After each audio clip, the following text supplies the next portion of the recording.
Operator itu mau masuk kalau daerahnya itu menguntungkan. Oh. Secara ekonomi menguntungkan, mereka mau masuk. Bukankah mereka ada kewajiban untuk membuat pemancar atau segala macam di satu yang wilayah? Kewajiban negara, itu namanya Universal Service Obligation pemerintah. Justru ketika mereka itu sudah diambil sekian persen, sekitar 1,5% ya, saya lupa ya. 1,5% dari pendapatan itu kemudian dikelola oleh Bakti tadi, dikelola USO tadi. Lalu operator-operator itu merasa bahwa tidak punya kewajiban lagi karena dia udah bayar 1,5 itu. Akhirnya dia hanya mau datang atau mau mengambil wilayah-wilayah yang menguntungkan secara ekonomi, yang sudah memang pelanggannya banyak. Nah, akhirnya yang di pulau-pulau terpencil itu betul-betul tergantung dari negara. Sayangnya negara, ini baru saja yang kemarin ya, proyek strategis nasional dicoretin sama Pak Prabowo. Jadi infrastruktur kita ini masih banyak yang belum selesai. Akhirnya mereka masuklah Starlink. Masuk Starlink ini dari bulan-bulan ini dari Cina juga akan masuk. Yang low Earth orbit itu akan masuk. Jeff Bezos juga mungkin juga akan bersaing ini sama-sama dari Amerika. Emang apa bahayanya Starlink maupun yang orbit dari China itu? Starlink itu kan bukan hanya sekedar satelit.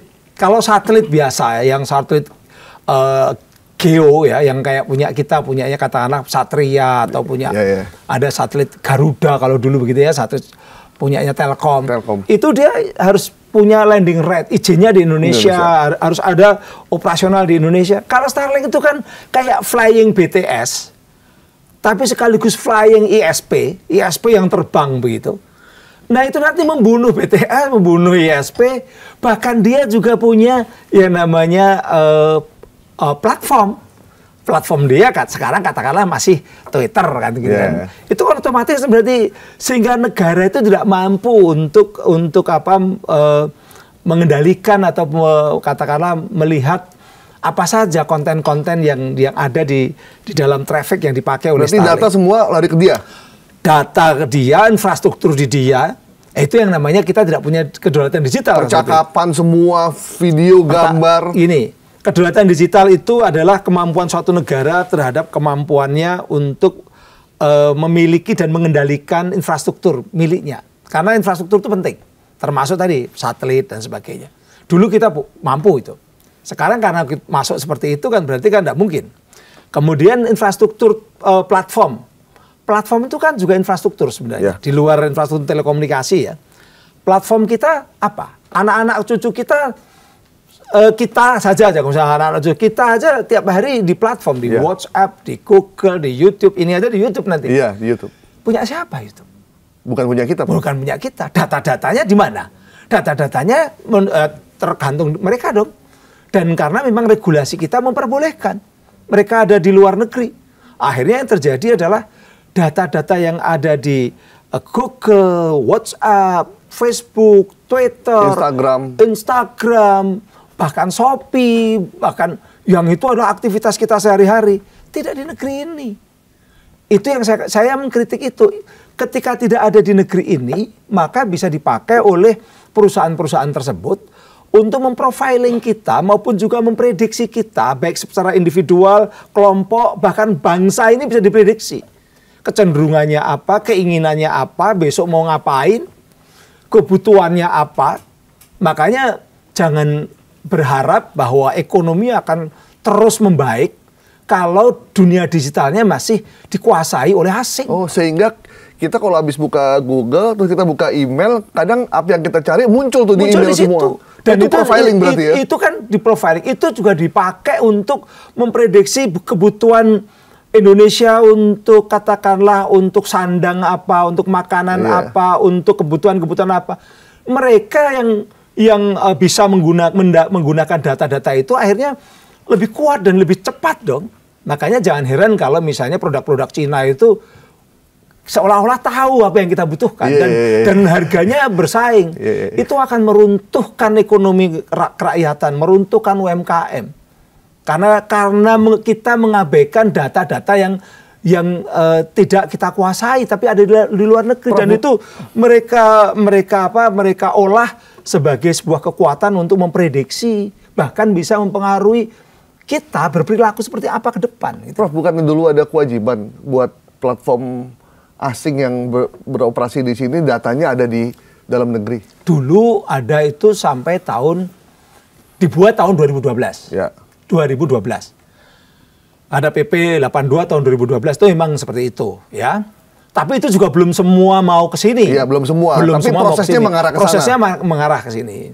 Sampai Telkom itu menyiapkan perusahaan-perusahaan cloud waktu itu. Saya kebetulan pernah jadi komisaris di anak perusahaan Telkom di era Pak SBY. Pak SBY. Tapi ketika berpindah ke Pak Jokowi, regulasi ini diubah bahwa data-data milik perusahaan-perusahaan privat, gitu kan, gampangnya begitu. Yeah. Perusahaan-perusahaan swasta, termasuk asing maupun dalam negeri, boleh di luar negeri. Lari semua. Telkom marah sama saya, ini gunanya apa ini ada orang namanya Henry Subiakto di komisaris kok PP-nya kok seperti itu. Saya udah berjuang untuk supaya itu tidak diubah, tapi ya ada kekuatan yang lebih besar mengubah itu. Dan itu akhirnya apa? Data kita tidak di sini. Yang ada di sini itu yang betul-betul karena mungkin keuntungan ada di sini, ada merah putih ada di sini gitu ya. Atau data milik instansi pemerintah. Itu di sini, karena aturannya memang masih mewajibkan.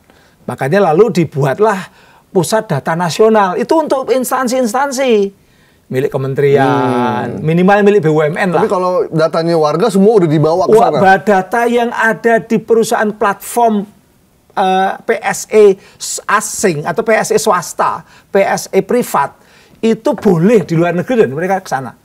Kan diperbolehkan. Yang di dalam negeri di miliknya pemerintah atau instansi tadi dikumpulkan di Cikarang waktu itu, PDNS, Pusat Data Nasional Sementara yang bocor.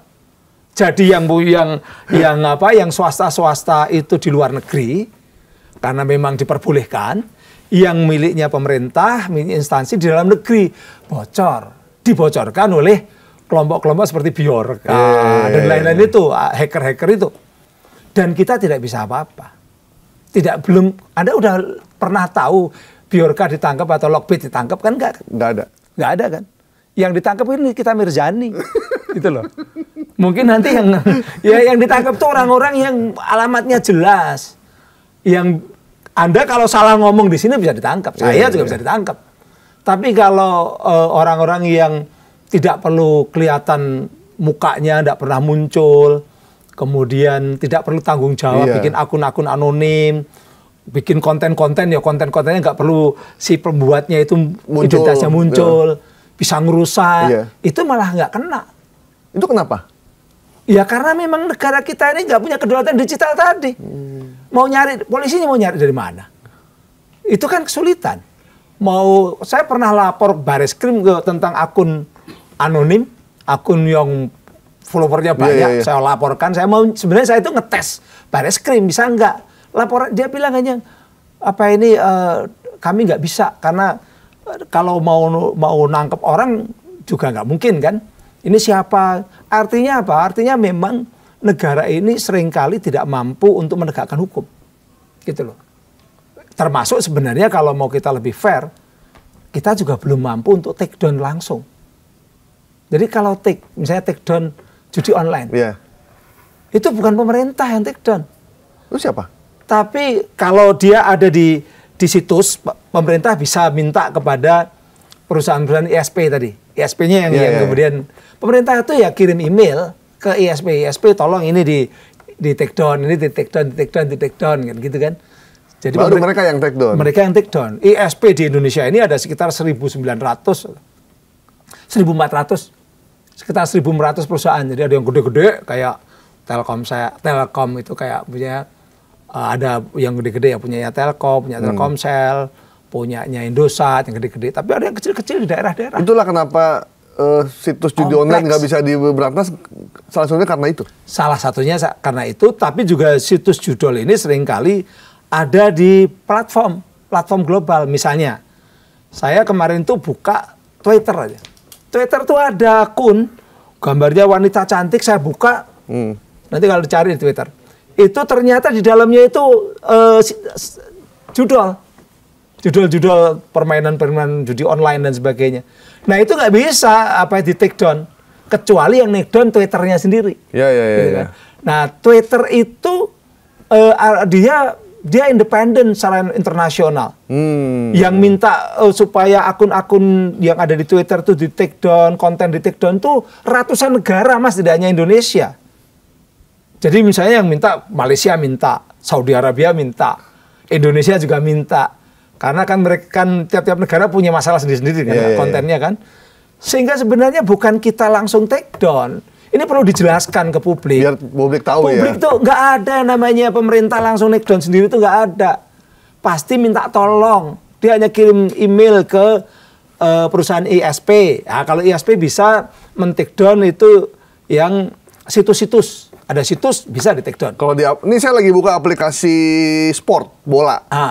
Begitu kita buka langsung win bla bla bla, menang pertama di Indonesia, dapat 50 juta. Itu platformnya dari mana? Asing. Itu nggak bisa juga pemerintah langsung blokir, nggak bisa. Tapi dia harus minta kepada platform asing itu. Nanti tergantung platform asing itu. Makanya dulu kan platform ini harus daftar. Daftar ke pemerintah. Supaya bisa dihubungi, bisa dikirim email, supaya bisa ditegur juga gitu loh. Tapi pemerintah itu nggak punya kemampuan untuk blokir langsung. Kemampuannya hanya menghubungi, kirim email, ketika tidak dilaksanakan, nah dia baru memberikan peringatan. Ini Prof, saya ketik di Google ya, saya ketik satu kalimat yang memang udah terkenal gitu, gacor atau apa, itu semuanya muncul di sini loh Prof, dengan situs-situsnya. Iya. Ini nggak bisa kita take down. Itu yang saya katakan negara kita tidak memiliki kedaulatan digital. Jadi apa yang mesti dilakukan biar kita punya kedaulatan digital? Pertama kesadaran dulu dong. Ini bapak-bapak atau kita ini yang nasionalisme tinggi kan banyak nih. Banyak. Yang mau angkat senjata kalau pulau kita ada yang direbut asing kan begitu. Wah, kalau pulau direbut asing, pokoknya sejengkal tanah itu darah akan kita teteskan kan begitu. Tapi ini dunia digital kita, yuridiksi yang ada di dunia digital, itu hukumnya yang berlaku bukan hukum Indonesia, setengahnya begitu. Dia baru berlaku hukum Indonesia kalau orangnya itu memang muncul, orangnya ada identitas tadi. Bisa dicari di dunia fisik sama polisi. Bisa digerebek ya? Bisa digerebek. Itu suruh harus hati-hati kalau gitu. Tapi persoalannya adalah justru terjadi inequality, ketidakadilan. Orang yang berani muncul secara terang-terangan, ngeritik pemerintah, karena undang-undang ITE, Adil Fitru itu kan. Sementara yang sebenarnya benar-benar melanggar, bahkan membahayakan kedaulatan negara dan sebagainya, adu domba dan sebagainya, tapi pakai akun-akun yang tidak jelas itu aman-aman saja. Inilah akhirnya apa? Mengajarkan kepada rakyat, kepada anak-anak muda, kepada Gen Z, udahlah jangan jujur. Jadi sistem kita ini mengajarkan kepada anak-anak untuk jangan jujur kalau di dunia digital, supaya bikin akun yang abal-abal. Jadi makanya banyak orang punya second account. Yang satu yang bagus-bagus, untuk yang ngerti-ngerti, yang hajar-hajar, yang yang satu yang asli itu untuk pencitraan. Kayak Pak Jokowi kan begitu, yang tidak asli baru itu untuk yang benar-benar istilahnya itu digital rich, kemarahan di situ. Ngomong jorok di situ, itu yang terjadi. Jadi tadi kan berarti sebenarnya kita nih udah dijajah secara digital ya.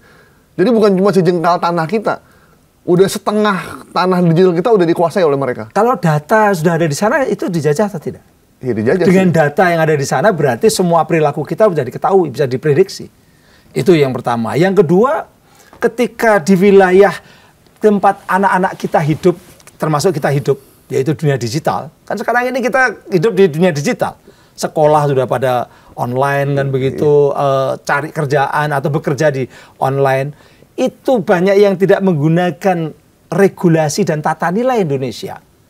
Berarti kita dijajah enggak? Iya. Kita di rumah ngasih tahu anak-anak kita jangan jangan membuat malu gitu. Keluarga. Harus jaga kesopanan dan sebagainya. Tapi di dunia digital dia dihadapkan dengan begitu banyak pornografi, caci maki, judi online, penipuan online.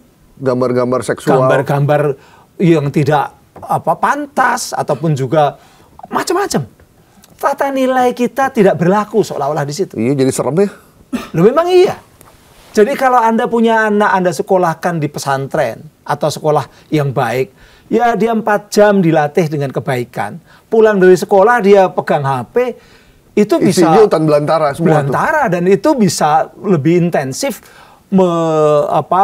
katakanlah mengkultivate, menanamkan hal-hal yang bertentangan dengan yang dipelajari di sekolah.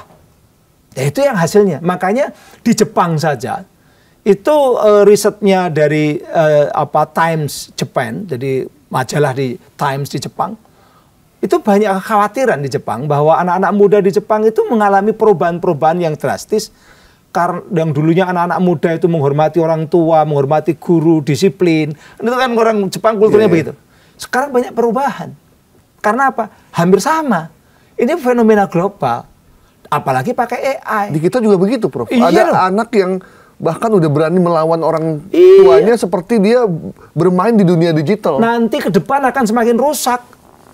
Makanya Pak Prabowo tak ingetin, Pak, kalau mau memperbaiki Indonesia jangan hanya melihat dunia fisik. Dunia maya ini loh, ini masa depan anak-anak kita. Sudah ada Purbaya belum di situ, di dunia maya gitu loh. Yang Purbaya dunia maya siapa ini, Pak? Dunia maya siapa? Pak Purbaya memang mau ngajarin cyber security dia di Kominfo. Tapi yang bukannya itu, tapi coba warisan-warisan ini kita udah punya kedaulatan. Jadi kita perlu Purbaya di dunia digital ya? Bukan Purbaya, Pak Purbaya. Iya, tapi orang yang punya karakter seperti Purbaya, jujur, berani, dan terbuka begitu loh. Bahwa dunia ini adalah kalau warisannya masih seperti sekarang di mana asing itu menguasai dan apalagi bukan hanya konten dan itunya tapi sampai ke infrastruktur tadi kan. Iya, iya. Siapa sih yang ngundang Elon Musk ke Indonesia? Yang kemarin tepuk-tepuk terus foto pada di belakangnya Elon Musk itu siapa sih? Saya ngeritik ya. Terus terang saya itu dulu minta waktu itu saya selalu ngeritik lewat Pak Mahfud ketika waktu Pak Mahfud Menko Polhukam. Pak, jangan sampai masuk itu Pak Starlink itu. Karena apa? Nanti akan mendisrupsi perusahaan-perusahaan nasional kita. Telkomsel, Indosat, yang orang baru teriak-teriak Indosat kan maju, itu bisa mati, Pak. Padahal mereka udah bangun infrastruktur di sini. Bangun infrastruktur. Karyawan udah semua di sini segala macam ya. Kalau nanti semua orang bisa HP-nya dihubungkan ke satelitnya, low Earth orbitnya punya Elon Musk atau punya Jeff Bezos atau punyanya Cina dan harganya lebih murah dibandingkan kalau kita langganan punyanya Telkom dan lain-lain, ya lama-lama mati kan. Berarti apa? Perusahaan-perusahaan nasional itu terancam. Apa sih yang diberikan Starlink buat kita?